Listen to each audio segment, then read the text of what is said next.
All right.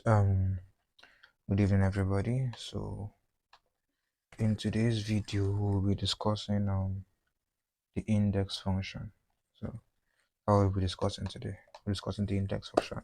So, in the entirety of the video, we'll be discussing what is the index function, how to use the index function, and then we'll now practice what we learned all together.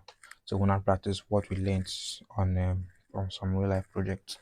So, let's continue. So, first of all, what is the index function? The index function is an advanced formula in Excel that helps you to find a particular data in a huge data set. So imagine it like you're in a library and there are several books there where you're trying to look for a particular book.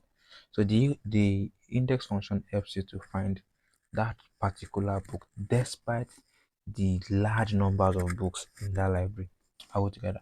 So that's what this in the index formula does. It all it does is to help you find, all it does is to help you find a particular data or a particular in a large data set. You understand?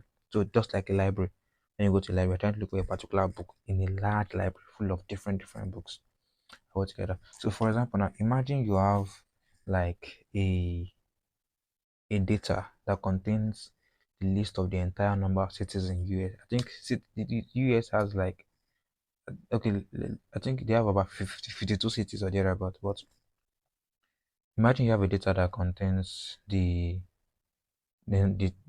cities in the US, for example. How will you write a function that returns the distance between two particular cities altogether? So that's where the index function comes in. It helps you to find the particular data in a large number of data sets altogether. So that's that. So how do you use the index function? The formula for the index function is this. It is index open bracket array altogether open bracket array, then row number, then column number altogether. So what does this array mean? Array means the table, the data set. You understand? It means the library. Let me put it like that. Array means the library. Array is the table where all the data is contained in altogether. So then the row number means the row where Excel is divided into two. We have the row and the column. The row means the horizontal section, while the column number means the vertical section. One will begin to practice, you understand. So that's just it. It gives you the row number. You need the row number and the column numbers. And the column number is the number of the column where the data is. Alright, so let's practice this few explanation. So for example, now we are given a file. The file name is index temp whatever. It contains the list of cities between. It contains the list of distances between all the cities in the US. So then I said, write a function that returns the distance between Seattle and Miami. So now let's get into the system. Now look, let me zoom in this so you can see this clearly. All together. So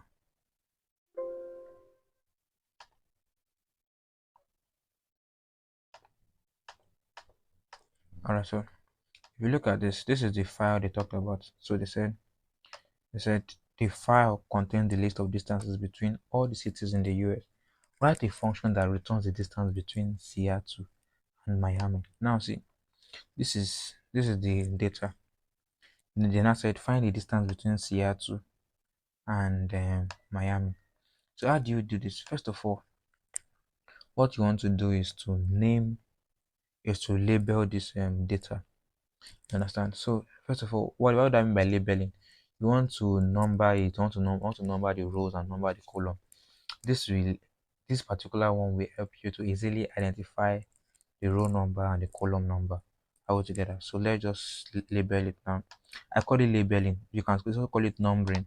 It's just you putting a number on each row and each column on this data. So let me so you write this should be row one. This should be row one. Next press enter. Then let me drag it down a little so that we can fill in the numbers. Sorry, my system is hanging a little, so We'll just give us some slow time. Change it to few series because we don't want 1 1 1 1 1. We want it to be to give it in accordance. We want it to be 1 to 9 exactly, as you can see. Hope you can hear me clearly. So then you want to number the columns as well. So you say one. This is column one. This is column one. This is column two. This is column three. This should be column three. This is column four. This is column five. Column five. This is column six. This is column seven. Column seven. And this is column eight. This is column nine. Column nine. And this is column 10. All right. So that's that on that. So after I finish labeling it, the next thing is to name the entire table. We want to name the library. We want to name this array. We want to name it. So I thought that you had to do range name in the last video. Some videos ago, I taught you how to name a range. So this one we're going to name it. So how do you name? First of all, you select the table you want to name. Then you come to this name box here. This name box. Then you change it to the name we want to use. So in this case, we're using the name. We want to use the name called distances. So we'll say distances. So that's that thing. Press enter. So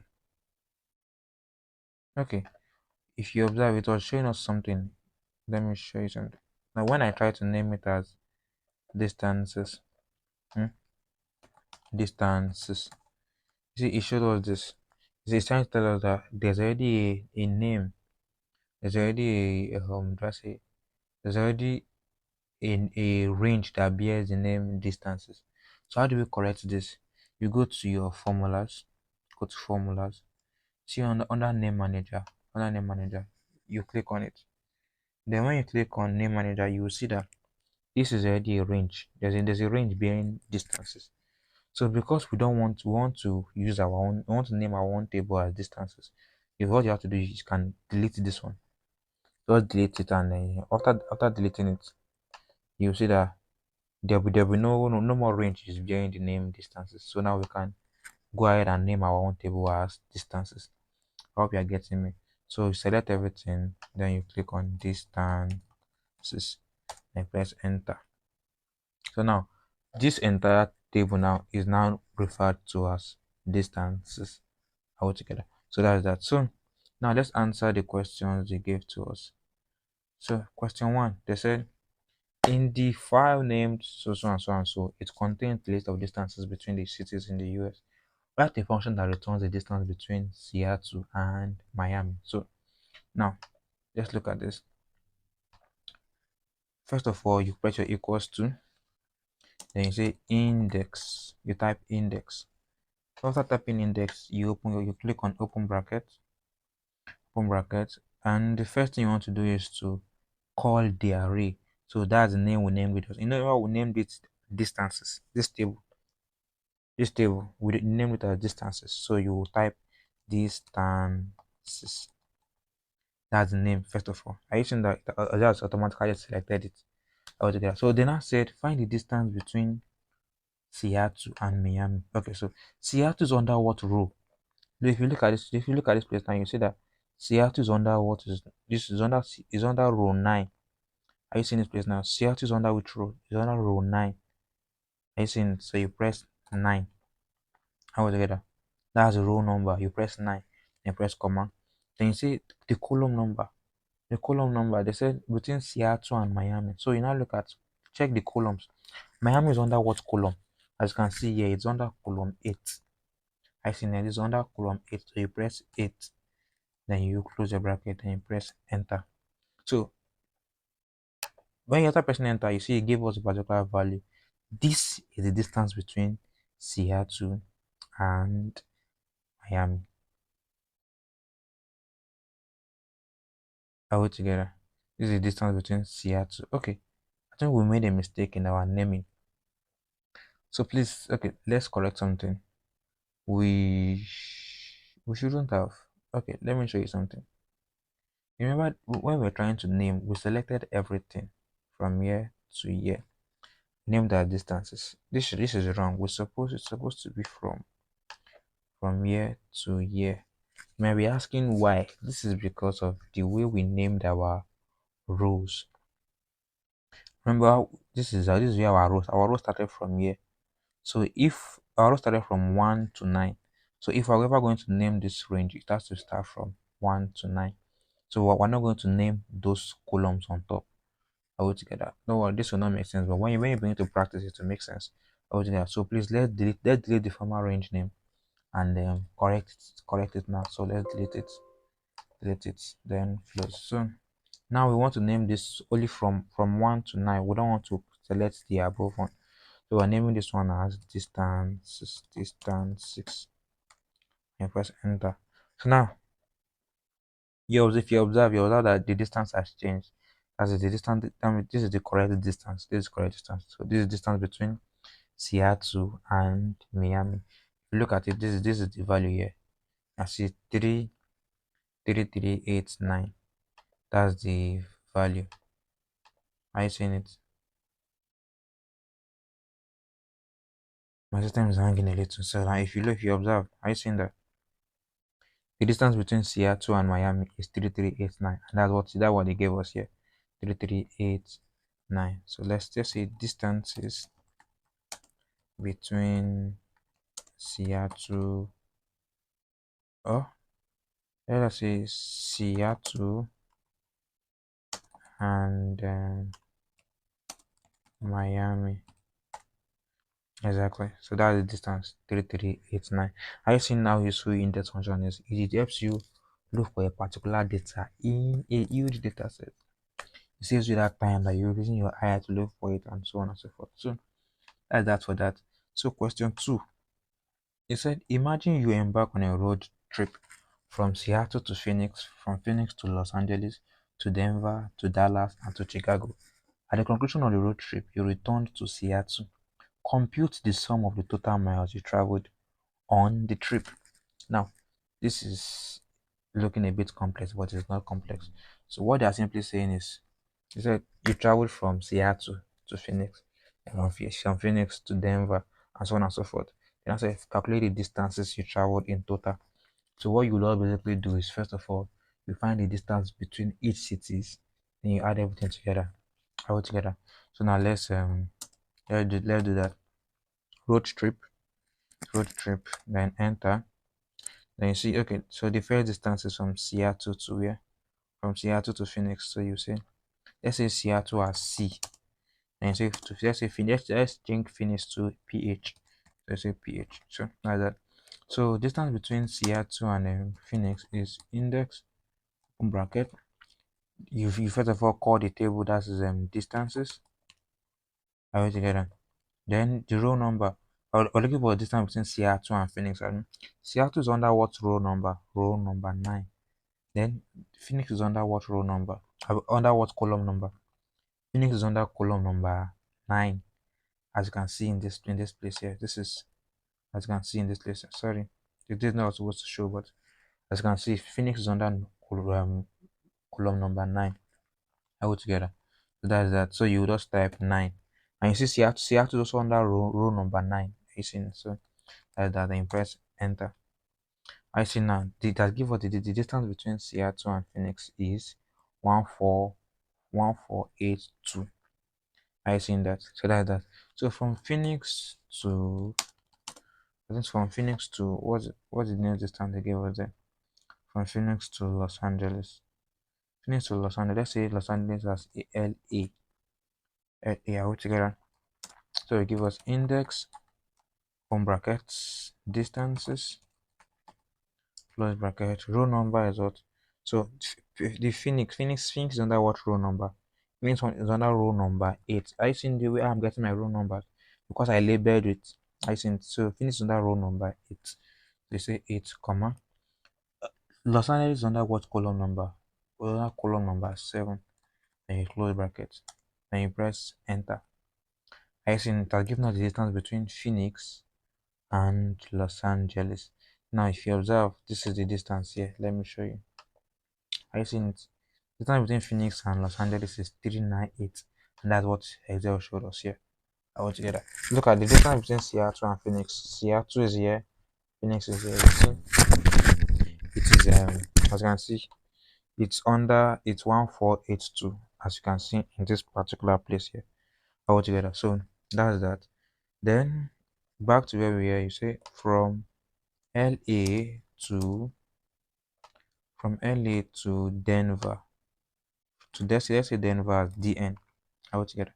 So as usual, you say is equals to index open bracket distances close bracket. What's your row number? LA is under what row number? Row number 6. Then DN Denver is under what column number? Column number 6. I know I'm getting. I used to observing I'm getting my columns and my row numbers because I labeled them. You can see the labeling. 1, 2, 3, 4, 5, 6, 7, 8, 9, 10. 1, 2, 3, 4, 5, 6, 7, 8, 9. That's how I labeled it. So that's how I can easily get my row number and my column number all together. So you press enter, you see it gives us the value. Now let's confirm. LA is row number 6. Then you see DN, that is Denver. Denver is, you can see, is 1174. Let me show you. It's 1174, which is the same thing as here all together. So from Denver to, I think, still to be from to Dallas. To Dallas. Let's say Dallas as DA altogether. So you pay is equals to index open bracket distances. Now Denver is under what row number? Denver is under row number 5. Then Dallas is under what column number? Another column number 5 as well. And you press close bracket and you press enter. As you can see, it gives us 801. That's the same distance here. I will change together. So from DA to, I think, Chicago. Yes, Chicago. Let's say Chicago as CH.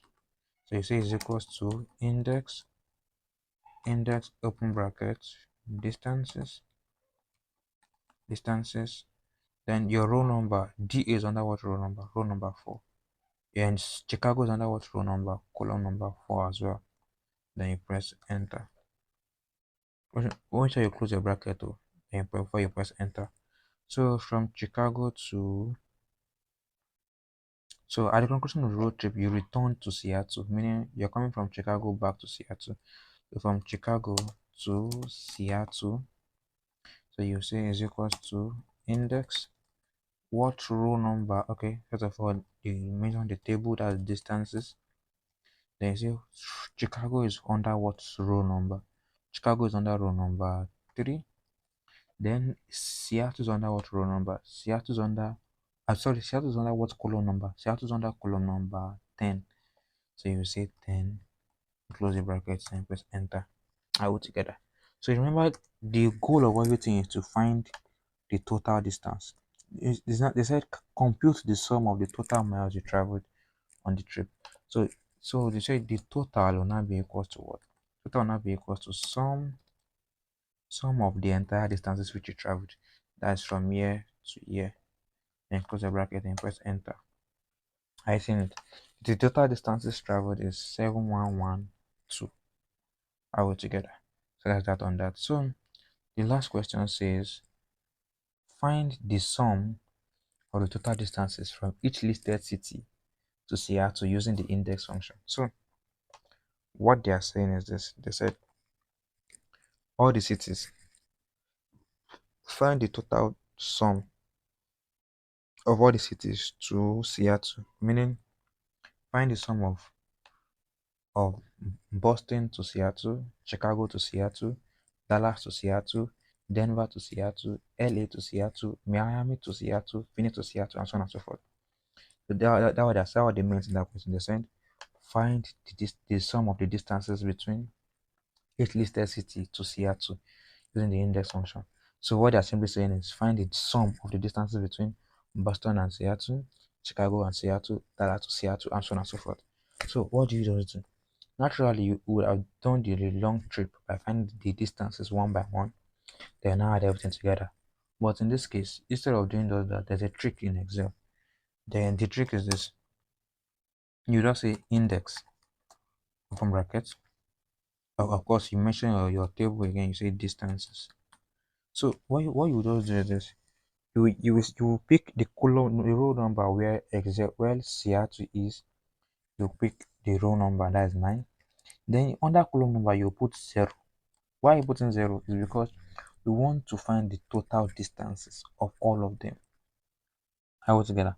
That's a bit total distance of all of them. Assuming we are looking for a total distance between CR2 and a particular state now, would have put a particular number there. But because we're looking for all of them, everything. So it basically means you are finding the sum of you're finding the sum of this entire row of them. Okay, let me show you something. What that question is simply saying is that you're simply finding the sum of this entire row like this. That's what you're doing by using that formula.